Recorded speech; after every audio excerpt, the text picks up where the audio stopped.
Andhra Pradesh assembly ఎన్నికల్లో Telugu Desam party భారీ విజయం సాధించింది. సొంతంగా 135 సీట్లను కైవసం చేసుకుంది. టీడీపీ, జనసేన, బీజేపీ కూటమి 164 స్థానాలను గెలుచుకుంది. 2019 ఎన్నికల్లో వైఎస్ఆర్ కాంగ్రెస్ పార్టీ చేతిలో ఘోర పరాజయం పాలైన తరువాత ఫినిక్స్ పక్షుల తెలుగుదేశం పార్టీ అంతే పవర్ఫుల్ గా అధికారంలోకి వచ్చింది. ప్రజల ఆకాంక్షలకు అనుగుణంగా పాలన సాగిస్తామని తెలుగుదేశం పార్టీ జాతీయ అధ్యక్షుడు చంద్రబాబు నాయుడు వ్యాఖ్యానించగా, ప్రజలకు ఇచ్చిన హామీలు నెరవేర్చడానికి కృషి చేస్తానని జనసేన అధ్యక్షుడు పవన్ కళ్యాణ్ అన్నారు. ఓటమిపై స్పందించిన ముఖ్యమంత్రి జగన్మోహన్ రెడ్డి, రాజకీయంగా ఎన్నో ఎత్తుపల్లాలు చూశానని, వాయిస్ లేని వారి కోసం తమ పోరాటం కొనసాగుతోంది అని చెప్పారు. చారిత్రాత్మక విజయంలో తెలుగుదేశం, జనసేన శ్రేణులు సంబరాలలో మునిగిపోగా ప్రభుత్వ ఏర్పాటుకు ఆ పార్టీల నాయకత్వం సిద్ధమవుతోంది. ఈ నేపథ్యంలో ఈ ఎన్నికల్లో తెలుగుదేశం పార్టీ ఘన విజయానికి కలిసి వచ్చిన ప్రధానమైన అంశాలు ఏంటి, అందుకు దారి తీసిన పరిణామాలేంటి ఒక్కసారి చూసేద్దాం. ఒంటరి పోరాటం కాకుండా జట్టు కట్టి పోరాడాలి అన్న చంద్రబాబు, పవన్ కళ్యాణ్ల వ్యూహం ఫలించింది. బీజేపీ ఓట్ బ్యాంకుకు పవన్ కళ్యాణ్ పాపులారిటీని తన వైపు తిప్పుకోవడంలో తెలుగుదేశం సఫలమైంది. ప్రభుత్వ వ్యతిరేక ఓటు చీలిపోకుండా చూడటం కూడా ఒక ఎత్తు. ఈ ప్రయోగం ఫలితం ఎన్నికల ఫలితాల్లో స్పష్టంగా కనిపించింది. కూటమి కట్టడం అన్నది చంద్రబాబు నాయుడు సాధించిన తొలి విజయం. పొత్తుల్లో చిన్న చిన్న సమస్యలు వచ్చినా అవి నెగిటివ్గా మారకుండా జాగ్రత్త పడింది తెలుగుదేశం పార్టీ. సీట్ల పంపకాల విషయంలో మిత్రులకు తగు సంఖ్యలో సీట్లు కేటాయించడం, సొంత పార్టీలో అసమ్మతి రాకుండా కూటమిలోని ఇతర పార్టీలకు ఆగ్రహం తెప్పించకుండా జాగ్రత్తగా వ్యవహరించడం ఈ పొత్తు సక్సెస్ కావడంలో కీలకంగా మారింది. ఈ జాగ్రత్తల కారణంగానే ఓటు బదిలీ సవ్యంగా సాగినట్లు స్పష్టంగా కనిపిస్తుంది. కేంద్రంలో అధికారంలో ఉన్న భారతీయ జనతా పార్టీ సహకారం ఉంటే ఇక్కడ అధికార పార్టీ, అధికార యంత్రాంగం బల ప్రదర్శనను ధీటుగా అడ్డుకోవచ్చు అన్న వ్యూహంతోనే బీజేపీతో టీడీపీ పొత్తు కుదుర్చుకుందని రాజకీయ విశ్లేషకులు అంచనా వేశారు. 3 పార్టీలు కలవడం మాస్టర్ స్ట్రోక్. దీనికి తోడు జగన్ను ఓడించాలని ప్రజలు కసితో ఉన్నారు. విడివిడిగా పోటీ చేయడం వల్ల ఉపయోగం ఉండదని తెలుసు. అందుకే కూటమి సాధ్యమైంది. అసెంబ్లీలో బీజేపీకి 10 సీట్లు, జనసేనకు 21 సీట్లు ఇచ్చి 144 స్థానాల్లో తాను పోటీకి దిగింది తెలుగుదేశం. 2014లో కూటమిగా ఉండడం వల్ల గెలిచాం. 2019 నాటికి దాని విలువను గుర్తించలేకపోయాం, అందుకే ఓడిపోయాం. ఈసారి మళ్ళీ కూటమిగా ఉంటేనే మంచిదని భావించాం, అందుకే కూటమి కట్టాం. అనుకున్న విధంగా విజయం సాధించాం అని విజయవాడ పశ్చిమ నియోజకవర్గం నుంచి బీజేపీ ఎమ్మెల్యేగా గెలుపొందిన సుజనా చౌదరి అన్నారు. మోదీ అభివృద్ధి, పవన్ కళ్యాణ్ మానవతా గుణం, చంద్రబాబు విజన్, ఈ ముగ్గురి ఆశయాల కలియికే తమ కూటమి అని సుజనా చౌదరి అన్నారు. మరోవైపు చంద్రబాబు రాజకీయ అనుభవం కూడా ఈ ఎన్నికల్లో ఆ పార్టీకి కలిసొచ్చింది. ఎవరితో కలిస్తే ఎంత ఓట్ పర్సంటేజ్ కలిసి వస్తుందో, అది ఎన్నికల్లో ఎలా లాభిస్తుందో అనుభవజ్ఞుడైన చంద్రబాబుకు బాగా తెలుసని, అందుకే చాలా కొద్ది పర్సంటేజ్ ఉన్న బీజేపీని, పాపులారిటీ ఓట్ బ్యాంక్ ఉన్న జనసేనను జత కట్టి ఎన్నికల్లో విజయానికి బాటలు వేసుకున్నారు చంద్రబాబు నాయుడు. 2014లో తెలుగుదేశం పార్టీకి మద్దతిచ్చిన జనసేన పార్టీ 2019 నాటికి ఆ పార్టీతో లేదు. కానీ జగన్ అధికారంలోకి వచ్చిన తరువాత పరిస్థితులు మారిపోయాయి. ప్రభుత్వ వ్యతిరేక ఓటు చీలకూడదు అన్న పవన్ కళ్యాణ్ పట్టుదల, అదే లక్ష్యంతో ఉన్న చంద్రబాబు ఆలోచన జత కావడంతో 2 పార్టీల మధ్య పొత్తుకు సమన్వయం కుదిరింది. అయితే జనసేన పార్టీ బీజేపీతో పొత్తులో ఉండడంతో తెలుగుదేశం పార్టీతో పొత్తుతో ముందుకెళ్లే విషయంలో జనసేనకు కొంత సందిగ్ధత ఏర్పడింది. జగన్ పాలనపై మొదటి నుంచి వ్యతిరేకతతో ఉన్న పవన్ కళ్యాణ్ ప్రభుత్వ వ్యతిరేక ఓటు ఎట్టి పరిస్థితిలో చీలిపోవద్దు అని మొదటి నుంచి చెబుతూనే వచ్చారు.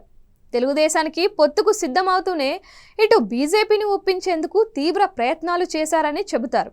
పవన్ కళ్యాణ్ ఫ్యాన్ బేస్, కుల సమీకరణాలు రెండూ కూడా ఎన్డీఏ కూటమికి బాగా కలిసొచ్చాయి. పవన్ కళ్యాణ్ పార్టీ పోటీ చేసిన 21 స్థానాలకు 21 స్థానాలు గెలుచుకుని సంచలనం సృష్టించింది. అలాగే 2 ఎంపీ స్థానాలలో పోటీ చేసి రెండింటిలోనూ విజయం సాధించింది. వైసీపీ ప్రభుత్వాన్ని పడగొట్టడమే లక్ష్యంగా పవన్ త్యాగాలకు కూడా సిద్ధపడ్డారని, కనీసం 50 నుంచి 60 సీట్లు డిమాండ్ చేయగలిగే స్థితిలో ఉన్నా కూడా ఉమ్మడి లక్ష్యం కోసం 21 సీట్లు తీసుకోవడానికి కూడా పవన్ కళ్యాణ్ అంగీకరించారని చెబుతారు. ఈ గెలుపు పవన్ కళ్యాణ్ గెలుపు. పవన్ కళ్యాణ్కు కాపులు 1 సైడెడ్గా వేశారు ఓట్లు. వైసీపీ ఆయనపై వ్యతిరేకంగా దాడి చేయడం మహిళలకు నచ్చలేదు. కూటమి విజయంలో పవన్ కళ్యాణ్ పాత్ర చాలా కీలకమని తెలుగుదేశం నేతలు అంగీకరిస్తున్నారు.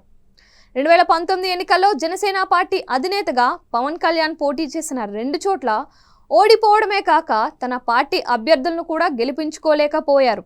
గెలిచిన ఒకే ఒక అభ్యర్థి రాపాక వరప్రసాదరావు కూడా అధికార వైఎస్ఆర్ కాంగ్రెస్ పార్టీకి సన్నిహితంగా మారారు. ఈసారి అందుకు భిన్నంగా పోటీ చేసిన అన్ని స్థానాలను జనసేన గెలుచుకుంది. 2019 ఎన్నికల్లో జగన్ 151 సీట్లతో భారీ విజయం సాధించడంలో పవన్ కళ్యాణ్ విడిగా పోటీ చేయడం కూడా ఒక కారణమని రాజకీయ విశ్లేషకులు అంటారు. అదే పరిస్థితి మళ్ళీ తలెత్తకుండా ఈసారి తెలుగుదేశంతో కలిసి పోటీ చేసి భారీ విజయానికి బాటలు వేశారు. కాపు ఓట్ బ్యాంక్ 2014లో చంద్రబాబుకు కలిసి వచ్చి అధికారంలోకి తీసుకురాగలిగింది. పవన్ కళ్యాణ్ కేవలం జనసేన ఇంట్రెస్ట్తోనే చంద్రబాబుతో కలిశాడు. చాలామంది ఈ కలయికను రకరకాలుగా విమర్శించుకోవచ్చు, కానీ కేవలం ప్రభుత్వ వ్యతిరేక ఓటును చీల్చవద్దు అన్నదే ఆయన లక్ష్యం అని విశ్లేషకులు అంటున్నారు. కూటమిలోని పార్టీలు ప్రజల్లోకి బలంగా తీసుకువెళ్లి అభివృద్ధి నినాదం కూడా బాగా పనిచేసిందని చెప్పాలి. జగన్ ప్రభుత్వం సంక్షేమ పథకాలపై పెట్టిన శ్రద్ధ అభివృద్ధిపై పెట్టడం లేదన్న విమర్శ గత కొన్నేళ్లుగా వినిపిస్తూనే ఉంది. మరీ ముఖ్యంగా ఆంధ్రప్రదేశ్లో రోడ్ల విషయంలో విమర్శలు విపరీతంగా వినిపించాయి. పార్టీ నేతలు, కార్యకర్తలతో పాటు తెలుగుదేశం సోషల్ మీడియా విభాగం కూడా దీనిపై తీవ్రమైన ప్రచారం చేసింది. ఆంధ్రప్రదేశ్లో వాస్తవిక పరిస్థితులు కూడా అంతే కనిపించాయి. దీనికి తోడు చంద్రబాబు తన విజన్ గురించి చేసిన ప్రచారం తెలుగుదేశానికి బాగా కలిసి వచ్చింది. ఉమ్మడి రాష్ట్రానికి ముఖ్యమంత్రిగా పనిచేసిన కాలంలో తాను చేసిన అభివృద్ధి కార్యక్రమాలను చంద్రబాబు నాయుడు దాదాపు ప్రతి ఎన్నికల్లో ప్రతి సభలోనూ వివరిస్తూ వచ్చారు. చంద్రబాబు తాను ముఖ్యమంత్రిగా ఉన్న సమయంలో పెద్ద పెద్ద కంపెనీల అధినేతలతో మాట్లాడారు, దావోస్ వరకు వెళ్లారు, పరిశ్రమలు తీసుకువచ్చారు. ఇవన్నీ ఆయన్ను జనం నమ్మడానికి కారణమైంది.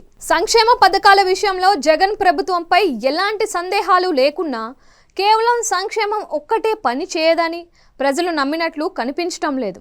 ఎన్నో సంక్షేమ పథకాలను ప్రజలు ఇంటి ముందుకు చేర్చాను, మరి ఆ లబ్ధిదారులు ఆప్యాయత అనురాగాలు ఏమయ్యాయో అర్థం కావటం లేదు అంటూ ఓటమి అనంతరం తొలిసారి స్పందించిన ఏపీ సీఎం జగన్మోహన్ రెడ్డి వ్యాఖ్యానించారు. రాజధాని విషయంలో జగన్మోహన్ రెడ్డి ప్రభుత్వం తీసుకున్న అయోమయ నిర్ణయాలు, రాజధాని మార్పు విషయంలో ఆ పార్టీ నేతలు చేసిన వ్యాఖ్యలు, ప్రకటనలు ప్రజలను అసహనానికి గురి చేసినట్లు స్పష్టంగా అర్థమైంది.